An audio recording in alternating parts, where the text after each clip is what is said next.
Pourquoi certaines personnes ignorent-elles leur propre anniversaire? Pas de fête, pas de publication, aucune célébration. Pendant que d'autres organisent, comptent les jours, préparent, eux, ils le traitent comme un mardi ordinaire.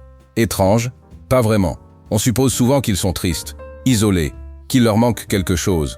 Mais les recherches en psychologie révèlent une réalité plus nuancée.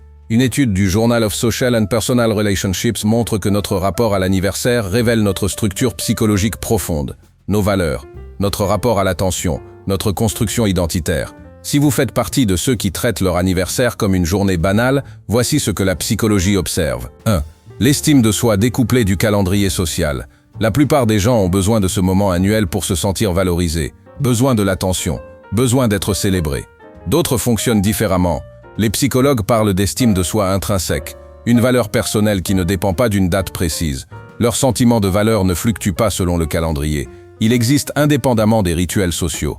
Ce n'est pas de l'indifférence, c'est une forme de maturité émotionnelle. Ne pas avoir besoin d'un jour spécifique dans l'année pour se rappeler sa propre valeur. Pas de validation externe requise. La valeur est constante. 2.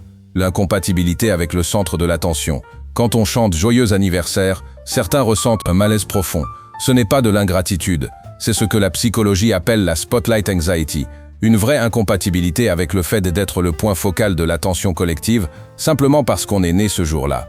Les recherches montrent que cet inconfort est souvent corrélé avec une conscience de soi développée. Ces personnes savent qui elles sont sans avoir besoin qu'on le leur rappelle publiquement. Ce n'est pas de la modestie feinte, c'est une cohérence interne qui ne nécessite pas de confirmation collective annuelle. Pas besoin d'être au centre, parce qu'on est confortable avec sa propre existence, même en périphérie. 3. Une perception différente du temps. Pendant que certains voient l'anniversaire comme un jalon, un moment de bilan annuel, d'autres le perçoivent comme simplement une date. C'est ce qu'on appelle le Continuous Growth Mindset, la croissance continue plutôt que la réflexion ponctuelle. Pas besoin d'attendre le 1er janvier ou son anniversaire pour faire le point. La réflexion est constante. Les objectifs ne se fixent pas annuellement, mais trimestriellement, mensuellement, parfois hebdomadairement. Les psychologues appellent ça la pensée orientée processus. L'accent est mis sur le parcours plutôt que sur la destination, sur le fait de devenir une meilleure version quotidiennement plutôt que d'attendre un jour dans l'année pour célébrer. C'est peut-être moins spectaculaire, mais psychologiquement c'est plus cohérent avec une évolution personnelle réelle.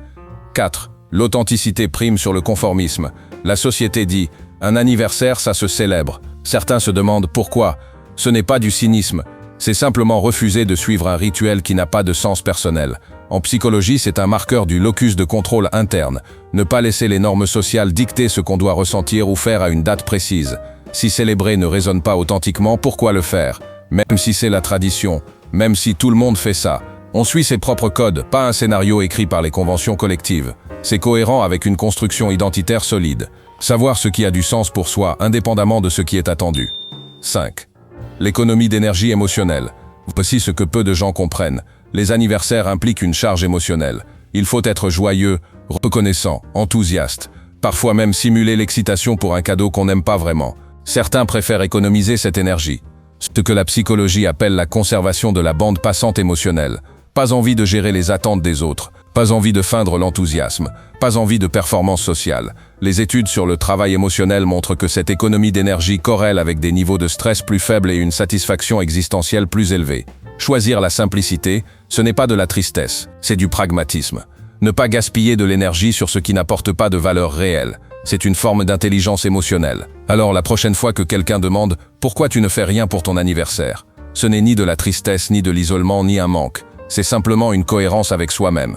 Pas besoin de célébration externe pour confirmer sa propre existence. Dans un monde où chaque moment devient spectacle, où chaque journée ordinaire doit être instagrammable, peut-être que c'est un acte de lucidité que de préférer la substance à l'apparence, l'existence réelle à la mise en scène.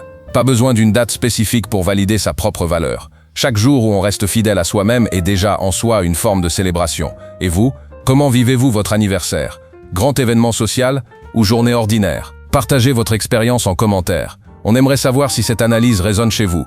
Et si vous aussi vous êtes du genre anniversaire discret, laissez un mot pour que d'autres sachent qu'ils ne sont pas seuls dans cette approche. Si comprendre les mécanismes psychologiques derrière les comportements humains vous intrigue, abonnez-vous, parce que sur cette chaîne on ne survole pas les comportements, on les décortique.